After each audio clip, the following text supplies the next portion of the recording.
지내셨죠? 상임위원장 하신 분이 처음이죠. 그리고 수석 최고위원까지 된 역사도 없습니다. 남양주의 전무후무한 기록을 세우셨고 앞으로 남양주를 위해서 큰 일을 하실, 또 우리 대한민국을 위해서 큰 일을 하실 우리 최민희 수석 최고위원을 모시겠습니다. 최민희!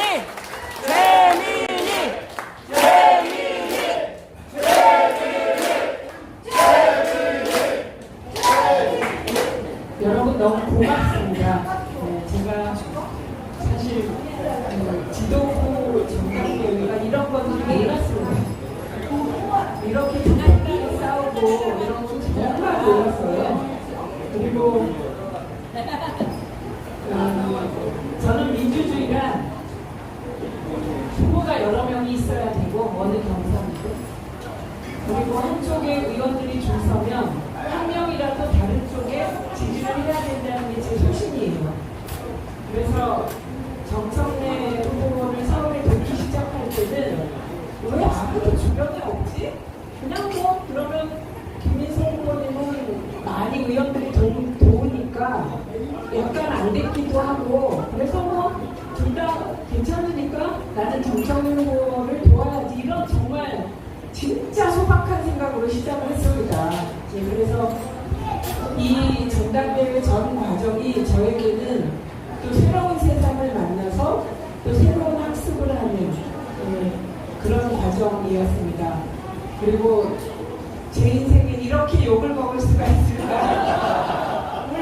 그것도 그냥 뒤에서 수근대는 게 아니라 공개적으로 이렇게 욕을 먹어본 건 제 인생에 거의 처음 같아요. 그리고 그 동원되는 어휘라든지 이런 거에 그 창의성이 정말 대단했나 봐요. 그래서 저희 가족들이 전부 우울증에 걸렸습니다.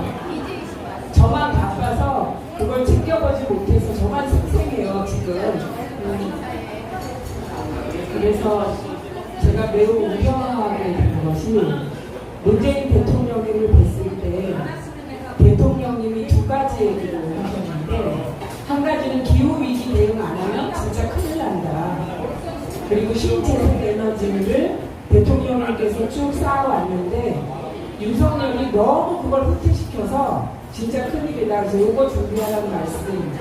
다른 한 말씀이, 혐오와 조롱의 수위가 이제 금도를 넘어서 진짜 큰일 났다. 이 말씀을 매우 강조하셨어요. 그리고 정할 게 없으면 캠페인이라도 당에서 당장 시작해달라고. 저는 이 점을 지난해 연말부터 소위 문조선례유라는 단어를 제가 쭉 추적하면서 매우 안 좋은 조짐을 느꼈습니다.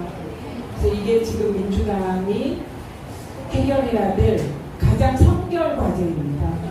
그리고 이걸 해결해야 우리 대통령이 일 열심히 하시는데, 지지율이 지금 60% 돼야 정상인데 그렇게 안 되는 것도 요게 해결돼야 저는 대통령님이 일한 만큼 지지율이 오르지 않을까, 그렇게 생각합니다.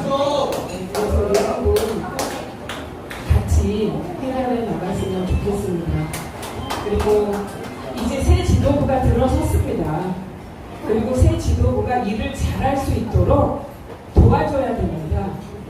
저는 제가 최근에 최고위원 지명직 2명 지명하는 과정에 제가 지적한 건 절차의 문제예요. 민주주의는 절차이고, 그 절차를 안 지키면 나중에 분명히 다른 부작용이 오게 됩니다. 그래서 절차 문제를 제기했던 것이고요. 그래서 그 절차는 추가 논의로 해결해 나갈 것 같습니다. 그런데 이번에 지명된 두 분은 개인적으로는 다 훌륭한 분들이세요. 그런데 우리가 애초 청년 최고위원을 하려던 취지가 있기 때문에 취지와 약속에 맞게 최대한 일을 하지 않으면 곤란하다고 생각해서 절차의 문제를 제기했던 것이고요. 그리고 이런 원칙적인 문제 제기는 저는 당연히 민주정당에서 있어야 하고, 그리고 그것이 서로 토론되고 소화되면서 해소되어야 한다고 생각합니다. 그래서 저는 또 다른 또다시 전당대회 기각처럼 억지 비난을 받더라도 민주당이 민주적 절차를 지키지 않는 부분에 대해서는 단호하게 지적을 할 것입니다. 여러분.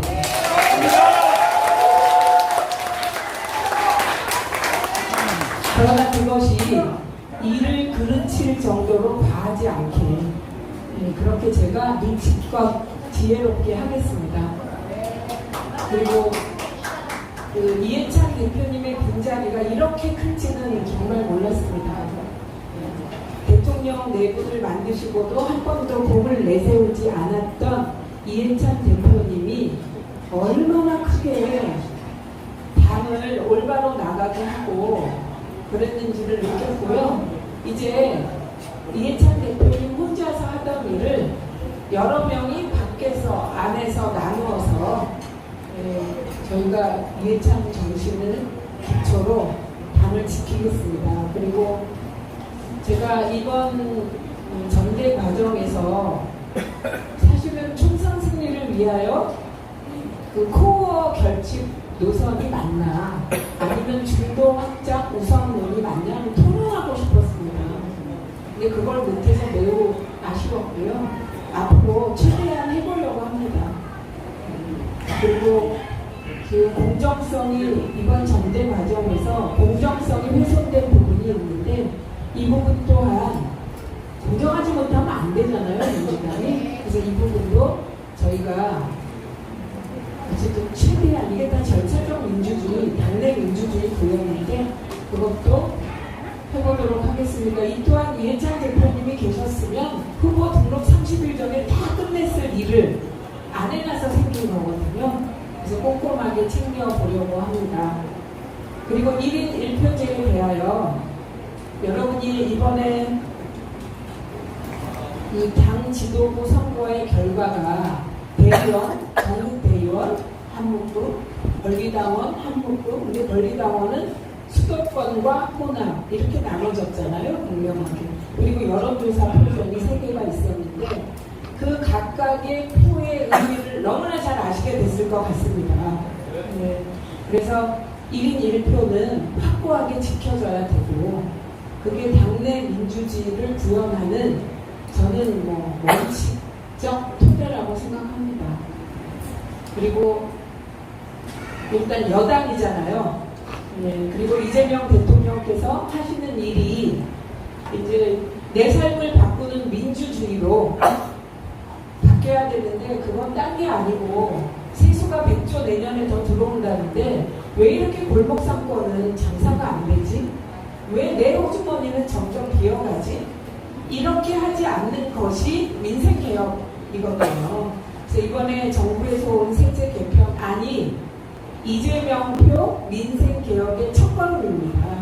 그래서 저희가 이거 빨리 국회에서 심의하고 그리고 미세 조정은 해당 상임위에서 전문가들이 할 수 있겠지만 큰 틀의 방향은 맞기 때문에 조속히 통과시켜서 그런 민생개혁을 통해서 국민 호주머니에 조금 한 푼이라도 더 넣어주는 그런 다음 단계로 넘어가 보도록 하겠습니다. 그리고 저는 진짜 사람이 왜 변하는지를 잘 모르겠어요.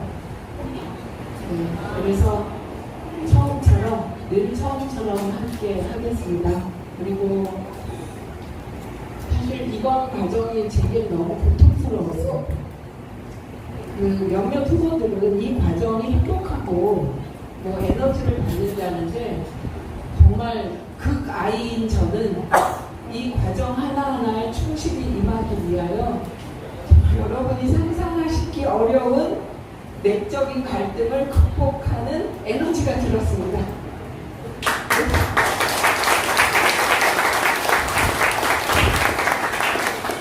그리고 이해찬 회고록의 공동 저자로서 저에게 이해찬 대표님이 맡기고 간 소명이 있다고 생각해서 앞으로 최대한 맞추면서 살아가 보겠습니다.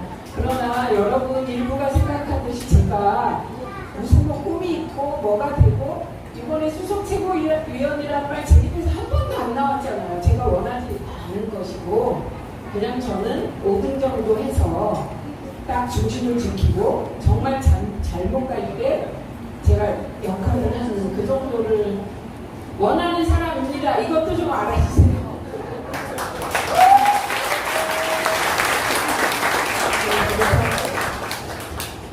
앞으로 민주당을 지키고 민주당이 끊임없이 개혁하지 않으면 대한민국이 앞으로 나가지 못합니다. 이 기득권의 사회에서 국회와 행정부만 가끔 국민이 다수를 주세요. 지금이 바로 그 시기거든요. 네, 그래서 제가 국민과 편먹고 한번 해보겠습니다. 그리고 너무너무 큰 힘이 됐습니다. 와주셔서. 특히 대구 경북에서 저에 대한 혐오와 조롱, 정말 말할 수 없는 모욕을 당했거든요. 그리고 가까이 다가와서 한 말들은 입에 담을 수 없는 욕을 하고 왔어요.